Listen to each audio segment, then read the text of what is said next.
Welcome to episode 4 of Digging in the WWE Vaults, where today we are going to talk about WWF Raw from June 7th, 1993, and that is all thanks to our sponsor, Game Up Hard Hydration. It's like your favorite sports drink and your favorite seltzer came together, formed the greatest tag team in the world at 4.9 ABV from the tail of the tape. Yeah, that's right. Your favorite tag team champion of the world. We're talking about Game Up. Guys, it's an 8-pack. It comes with 4 great flavors: fruit punch, orange, lemon lime, and grape. It's only 110 calories, low carb. Enjoy Game Up and enjoy this digging through the Raw vault. This Raw started off differently than most of the others we've seen. Most of them have started with Sean Mooney, but this one started with a ring announcer in the ring announcing Shawn Michaels coming down to the ring. Different start than usual. And Shawn Michaels was the IC champ again. When did he win this championship back? On a house show. I can't remember if it was the day before or a couple of days before. He won a house show, and that's why they announced him as a new Intercontinental champion, because no one had seen it on TV yet here. And this was also the debut of Kevin Nash, aka Diesel, but not even Diesel yet, as he's just referred to as the insurance policy, and even at one point his Great Wall of China. Yeah, so we had Shawn coming out here, and then we cut right to that Raw intro video we love so much, followed by this Shawn coming over to the commentary position, and this is where we find out that he's not named Diesel yet. And I'm glad you caught that Great Wall of China too, because I'm like, is that a name they came up with here that popped up again that would work later? And Vince, Bobby, and Macho let us know that Shawn Michaels will be in action tonight, as will Billy Gunn and Rick Steiner versus Fatu and Erwin R. Shyster. I'm excited to talk about that match, but before we get there, we've got to talk about Shawn Michaels in the ring with Ross Greenberg. Not an enhancement talent I remembered, but this was a good enough match to kick off the show. You're really kind of highlighting Shawn Michaels in this moment and showing the fact that he's got the bodyguard in behind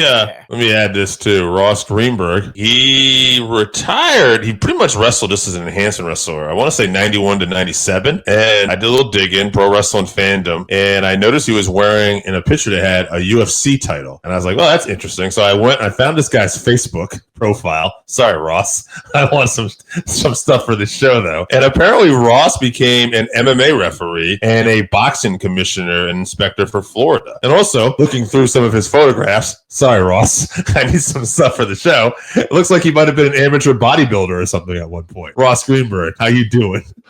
All right. I mean, I was going to say he could be a future guest of the show, but he might be now. After that, we'll let this episode cool for a couple months and maybe he'll forget about it. But this was followed up by a King of the Ring report, because King of the Ring was the following Sunday from this event. And, you know, obviously hyping Hulk Hogan versus Yokozuna for that heavyweight championship. But then you got the first round matches: Bret Hart versus Razor Ramon, Mr. Perfect versus Mr. Hughes, Hacksaw versus Bam Bam, and Luger versus Tatanka. And then a newly announced Shawn Michaels versus Crush for the Intercontinental Championship, which we go on to see after the match that Shawn Michaels is not happy about it all. Obviously, I love these King of the Ring reports. Did this make you excited for that King of the Ring coming up? Yeah, it brought back some memories for me, and I don't remember the results of all these matches. I can tell you, like, I remember who won King of the Ring. Obviously, I remember the Hogan Yokozuna stuff, but I don't remember some of the tournament matches and how we got there. Yeah, I would have to see too. Maybe we'll have to take a detour next week, and since there's been so much King of the Ring, maybe watch King of the Ring 1993 with all the buildup. But if you want to talk about bringing it back, the next match is El Matador, Tito Santana versus Adam Bomb, with Johnny Polo in his corner and former guest of the show, Tito Santana. I remember at this time being a huge fan of Adam Bomb, though. I think it was just the size, how they built him up. What did you think of this match, and were you ever a big Adam Bomb fan? No, I liked Adam Bomb here. I like the fact he could do that slingshot clothesline off the ropes for a big guy. I always thought that the context and the way they tried to make it sound like he had actual radioactive eyes was a little lame and hokey, even as a kid, but I did enjoy Adam Bomb. Johnny Polo, the future Raven Raven here as the manager. This was cool to see. Yeah, I like these two together. I thought this was a fun tandem, and I wish that Brian Clark, aka Adam Bomb, would have gone even further in his career in WWE. Yeah, this match was definitely hokey. I mean, Tito Santana coming back as El Matador.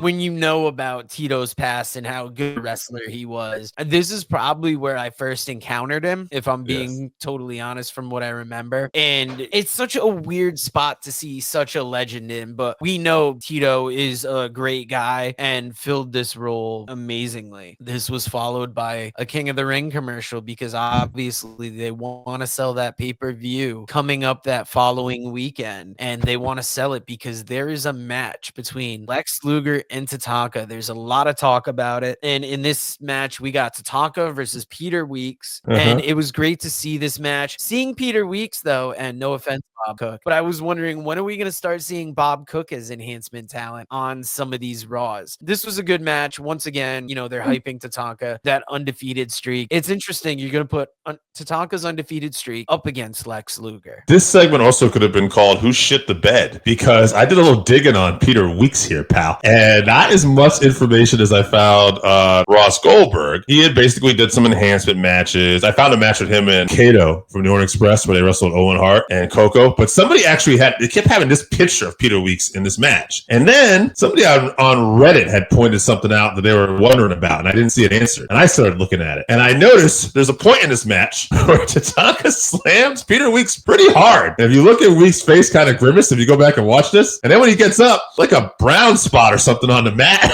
And then every time Peter Weeks takes a bump after that, there's another brown spot on the mat. I'm not saying Peter, shorted or shit the bed, but he might have shit the bed. So go back, watch it, take a look, and let's find out who did it.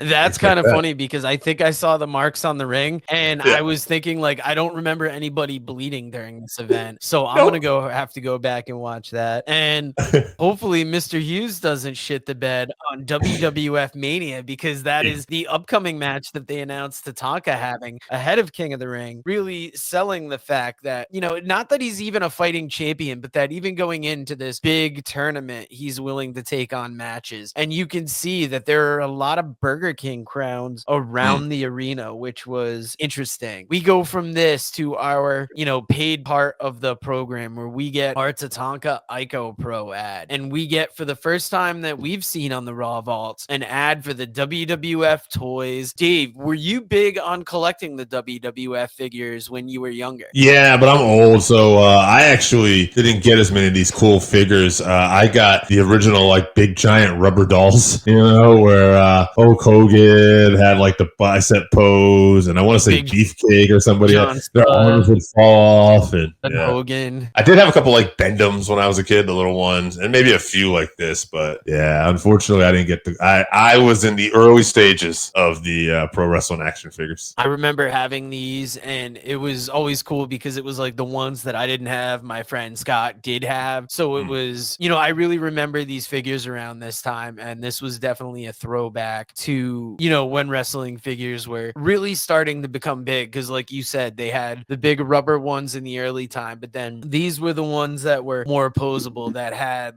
fighting action. Following this, we went to Jerry Lawler having Yokozuna and Mr. Fuji in the King's Court. And Dave, I gotta ask, do you know when Jerry Lawler came to WWE and how long had these King's Courts been going on? Ooh, so this is rather recent, I want to say. So Mr. Perfect had returned in ring competition in '92 Survivor Series, and it was shortly after that, maybe the following week, Jerry Lawler showed up on Primetime Wrestling. They were still doing that, and then he became part of WWF Superstars. And I don't know how often they were doing the King's Court. I don't believe this would have been the first one. I could be wrong, but yeah, Lawler had been with WWF here at this time, I want to say since November, and we're probably in June of of 93. So we're around 6 months at this point. All right. And it was, it was a great segment. Really, Lawler flexing his heel muscle in WWF, claiming that whoever wins this King of the Ring tournament's a fraud because he's the only real king in wrestling, and really hyping up this match with Yokozuna against Hulk Hogan. A big note from the match: Yokozuna hasn't cut weight. He's going up in weight for this match. So really trying to make him that unbeatable force. And we see that hyped up in the commentary part following this with Macho, Vince, and Bobby. And they go from this to this tag team match. Dave, what did you think of this? I thought it was an interesting mix of having Billy Gunn and Rick Steiner teaming up against Fatu and Erwin R. Shyster. Remembering that WrestleMania 9 time, it felt like you were just taking these two big tag team rivalries and mix and matching a couple people. And I thought it made for a great tag team match for the main event of Raw. Yeah, it was interesting too, because when you really get down to it, like, Fatu, IRS, Mike Rotundo, and Billy Gunn and Rick Steiner, I'm like, man, they're like, these are some badasses.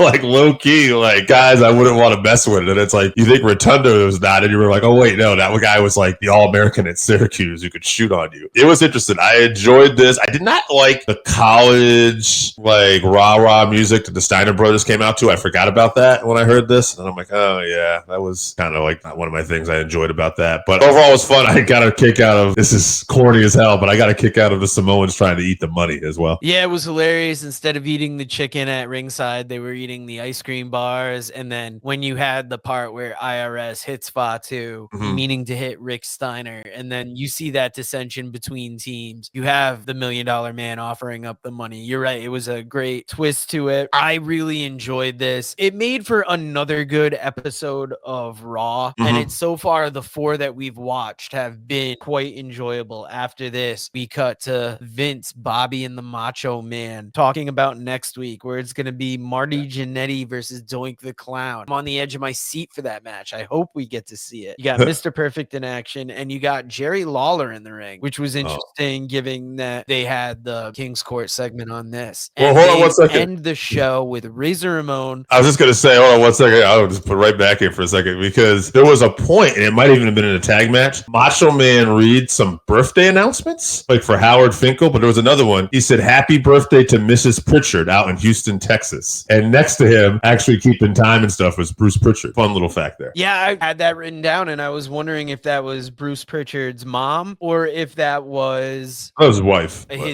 But it was great having those holiday shout outs. And another thing that I cut out earlier, and it was a Bobby Heenan comment during the WWF Mania thing, where he is healing on Tatanka, and Tatanka does something, and Heenan says, that just shows you why they sold Manhattan for $24. And Macho Man says, you could really get in trouble for saying that. And it's, even though Rob Bartlett's not here, we have those wild comments being made. And we're going to end the show not on a wild comment, but on Razor Ramon coming out. He's been embarrassed by the loss to the now named 123 Kid. You can hear the crowd chanting 123, and he is offering $7,500 for the 123 Kid in the ring the next week, and just telling us that he's going to defeat the Hitman in that first round of the King of the Ring tournament. So once again, another really good Raw. I'll watch them there like maybe 40 minutes with all the commercials cut out, and it's a real enjoyable time. But what do you say next week we watch that first King of the Ring and see what everything's been building to? I'm for it. I'm all about it. We can take a detour. King of the Ring 93. I'm in. Yeah, it's one of my I know some of the results of these events I remember, and I enjoy it, so I'll be happy to go back and watch it. Well, that was another great week brought to you. If you haven't tried Game Up, then you are missing out. Imagine your favorite seltzer and your favorite sports drink had a baby, but it's way better than that. Each can is 110 calories, low carb, 4.9 ABV. It's a nice light drink that is not light on flavor. Game Up comes in fruit punch, orange, lemon, lime, and grape. Pick it up at drinkgameup.com or at your nearest liquor store. Author Ray Lopez presents Lock Up, professional wrestling in our world. Lock Up dives headfirst into the colorful world of professional wrestling.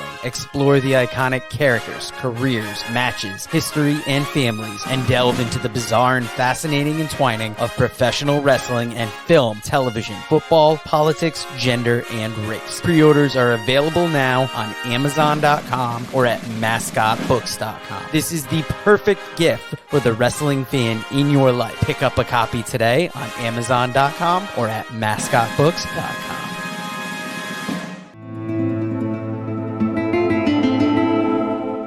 All you got young wrestling fans out there, listen, old black Bart has got a book.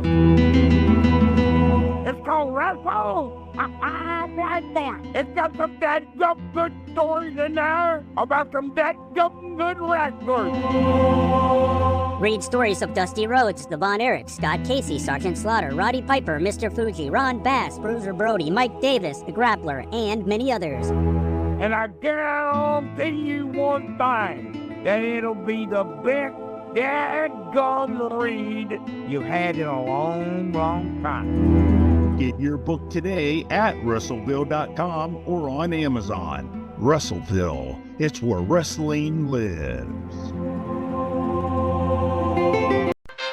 Hey fans, it's the man they call Dave with producer Joe. And you probably know us as the commentary team for New Heights Pro Wrestling, but when we're not doing that, we got a podcast. That is the Working Fans Podcast, where we talk pro wrestling, comedy, MMA, and so much more. And tell them about that signature segment. Oh, you talk about the 531? You know I am. That is a homegrown creation that has been our namesake. And if you want to know our namesake, we got Chevy, AJ Strange Brew, as well as the two of us. And why don't you go to our channel, like, subscribe, show us some love. Rate, review, all of it. Read about the Northern Wrestling Federation in the book presented by Russellville.com, The Pro Wrestling Vault, Volume 2. Hear the story of Roger Ruffin, the man who trained Carl Anderson, the Monster Abyss, Jordan Clearwater, Chris Harris, and Jillian Hall. Plus 45 other short stories including Jazz, Bobby Eaton, Kamala, Thunder Rosa, Mario Mancini, Scott Casey, PJ Black, Kerry Morton, Sal Renaro, Jeremiah Plunkett, Colby Carino, Bam Bam Malone, and many others. Get your book today at Russellville.com. Russellville, it's where wrestling lives.